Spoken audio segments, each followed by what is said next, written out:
Alright, what is good, ladies and gentlemen? It is me, the Master Reviewer. We are back again with another review, and today we are doing the first review for an anime. That is right, we are starting off with Unlimited Fafnir, also known, I am absolutely going to butcher this, I apologize, but also known as Juo Mujin no Fafnir. This is the first anime I'm reviewing because it just so happened to be the first one that I finished in the time of making this channel. And with that said, background, in general, with movies and shows, I usually just watch whatever I come across. With anime specifically, I have a pretty big list of potential animes that I want to watch, and I randomly choose one. So I randomly picked this one, and that is why I watched it. So, so with that said, let's just begin with the characters. So you have the main character, who is Mononobe Yu, his sister Mitsuki, and Iris. They're the three kind of primary main characters. I'm looking at Anime Planet here. There's like a section where I can see like the characters of the show listed as like main, secondary, and minor characters. So that's pretty helpful. So as the three main characters, they're sorry, I'm a bit under the weather. They're good. Mononobe is I'm not gonna say good. They're all like they're fine. Like Mononobe Yu, he's pretty like standard generic main character. He does have like this one cool line where it's like if they're human then I can kill them, which is only shows up like once or twice, but when he does say that's cool, I guess. And he's a standard main character. He's like, he does the right thing all the time. He's there's nothing like too special about him, really. There's nothing really for me to say about him. Mitsuki is his sister, except she's like not actually his sister. He just like lost his memory when he was younger, and so like I guess she's like going along with the fact that, I don't know, maybe like it's not fully explained, like she's like tricking him into thinking that they're siblings, or they both lost their memories in this case or something. I'm not sure how that works really, but anyway. And then Iris is like the primary love interest, where like it's a harem, so pretty much every female character is like a potential love interest to the main character. But in this case, Iris is the main one that is being pushed as the primary love interest for you. The secondary characters, you have Ariella, Frill, Lisa, Ren, and Tyr. They're all fine, honestly. Anyone that's like here, for example, Ren and Ariella, they really don't do anything in the show. Lisa, she kind of has like, the only thing she has going on is that she has that kind of conflict with Mitsuki, where it's like she's upset at her for letting her their classmate die when like 2 years ago, before the events of the show takes place. Their classmate is Miyako, I think that's her name. So Ren, I could not name you a single thing that she does really. Ariella, the only thing I can tell you about her is that she has like Mjolnir, like that's her weapon, so I remember that.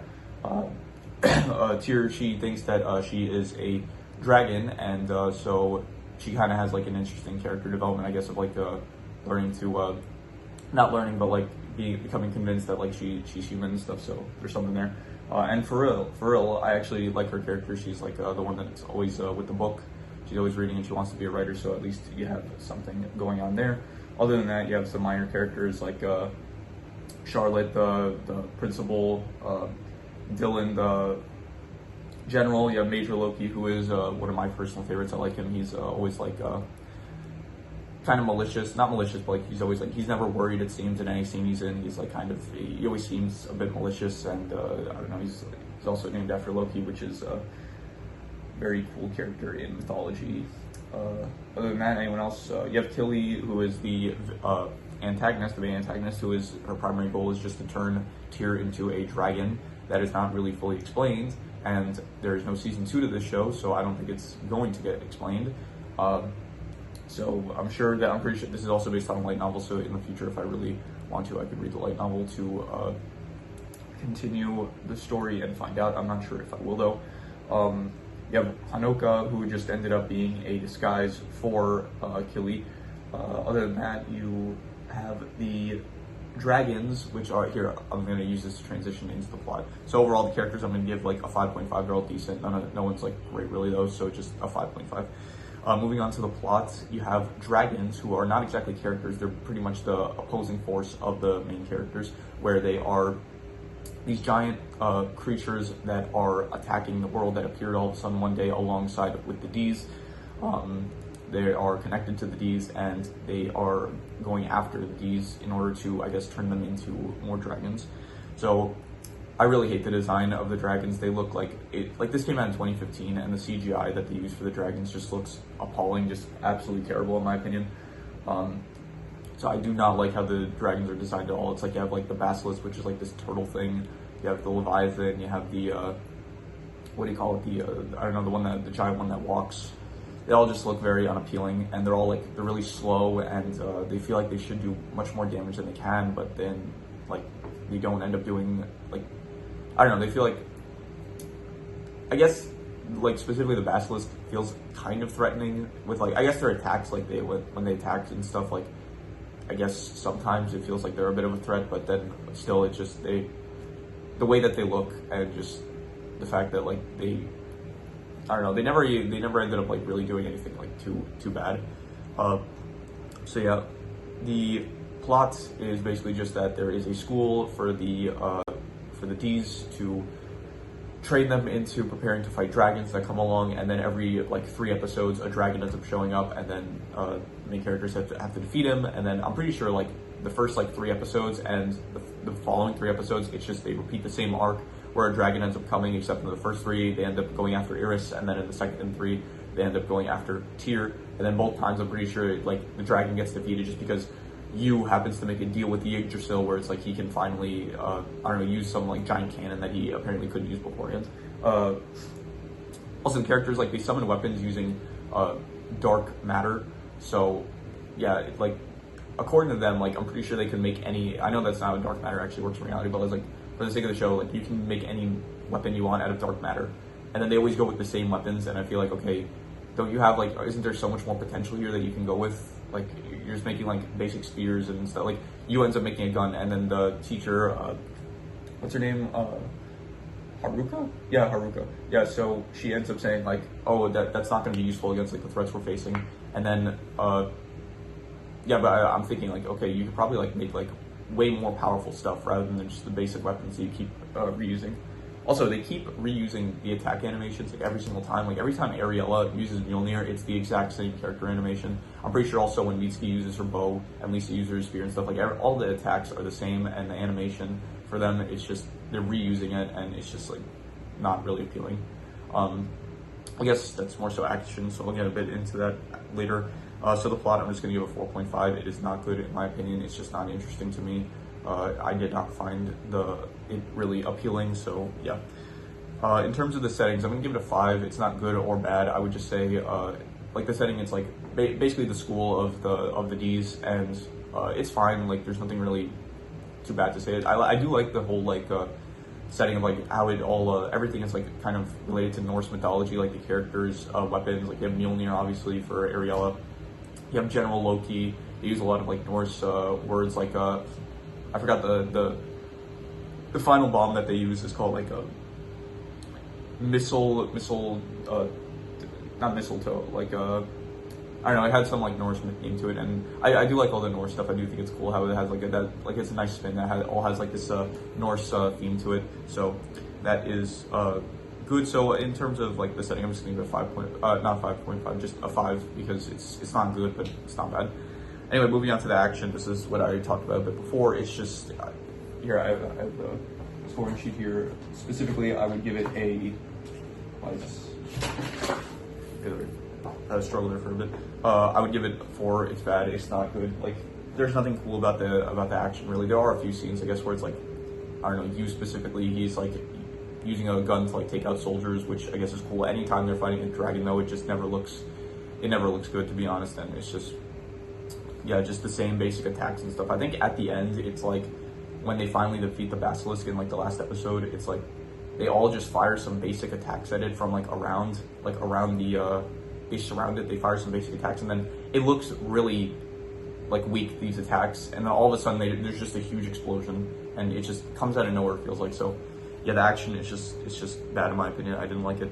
In terms of the fantasy, I'm gonna give it a a 4.5. It's not good. I didn't like the fantasy aspects really. Like, I guess when rating fantasy, you're kind of just like rating the whole like the elements, the fantasy elements in the show So in this case, like, I don't know, the world, it's just not really that appealing to me with the whole like dragons and D's and stuff. It's not really a good.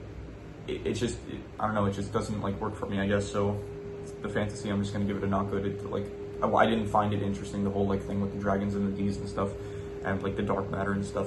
I guess the dark matter I found kind of cool, but like there was potential wasted. Like, I felt like you can do like anything. You're just reusing the same weapons every time. Here, in terms of the romance, there was some romance in this. I did like the romance. I did think that the whole the interactions between you and Iris were wholesome. I like those. There was kind of like a whole harem thing going on, where it's like kind of every character at moments like they got all flustered for you. I will say this: I'm not sure if one of the genres is ecchi. For those of you who don't know what ecchi is, like it's like the genre of like I don't know how to describe it, but it's like, you know, it's when there's kind of a lot of fan service in the show, and like, you know, like nudity shots and stuff. And in general, I don't like that stuff. It's not what I watch anime for. So there were like moments like that, which I wasn't a fan of that. But when it is like just standard like romance stuff, like Iris and you, like specifically them, like when they're you know, like talking and stuff, and you know, like when their relationship develops, it's nice, and I did like those moments. So I would give the romance like a 7 out of 10. It was pretty good. Yeah, in terms of the worst thing though, I'm just going to there was a lot that just wasn't great, so I'm just going to reuse the worst score, which is action. The action got a 4 out of 10, so I'm just going to reuse that at 4 out of 10. Ultimately, yeah, the action was like one of the worst things about this. It was just really just not appealing. I didn't like it. It wasn't cool. It was just, it felt lame, and yeah, everything I just said earlier just apply to it now. So yeah, the worst thing is the action, I would say, and the best thing, I'm going to once again repeat the romance moments. I did like the wholesome, not even the romance moments, but just like, you know, the moments that were like nice moments between characters where it's like they're just talking and stuff, like when Yu's like comfort speaking with like Ariella, and I think it was Ariella and what is her name? Faril, yeah, when he's like speaking to them on the boat, and like they're both seasick, and he's like talking to them. It's like, it's nice. It's a nice, like, there's nice moments like that where it's like, oh, okay, there's like some charm to these like character interactions. So there's stuff like that where it's like the characters are talking, and you're just like, okay, there's some good moments between the characters. And like Iris, like you know, like her and you, like when they talk and stuff, and they have like there's the moments between them. It's like, it's all nice, all that stuff with like the not just the romance, but also just like the character interactions and stuff. There are some like good moments there. So yeah, in terms of that, I'm just gonna give it a 7 out of 10. Now, because I've already done this twice already, I already did the calculations, so no need for King Crimson today. So yeah, the calculations ended up coming out to a 5, so that would be a 5 out of 10. And honestly, I would probably give it like between a 4.5 to a 5, I'd say. Like, it's between not good and just like, it's overall, it's like, it's not good, and I wouldn't call it bad per se, but it's more so leaning on bad than good. So it's like a 5 it's like a 5, but more so leaning towards the bad side. I don't know. So it's like a 4.5 to a 5, I'd say. Yeah, so overall, just, yeah, 4.5 to a 5. I'm not gonna say it's like a shame to start off with like a bad review like this, because like it's just that just happens to be how I'm reviewing the show. Like, it just happens to not be one of the best animes, but that's fine, because in the future there's gonna be a lot of anime that I watch that I give good reviews to. So I'm not gonna like say like, oh, what a shame that we're starting off with like a bad review, because like I don't really consider it to be a shame. It's just how it goes. So yeah, so this was the first review for an anime, Unlimited Fafnir.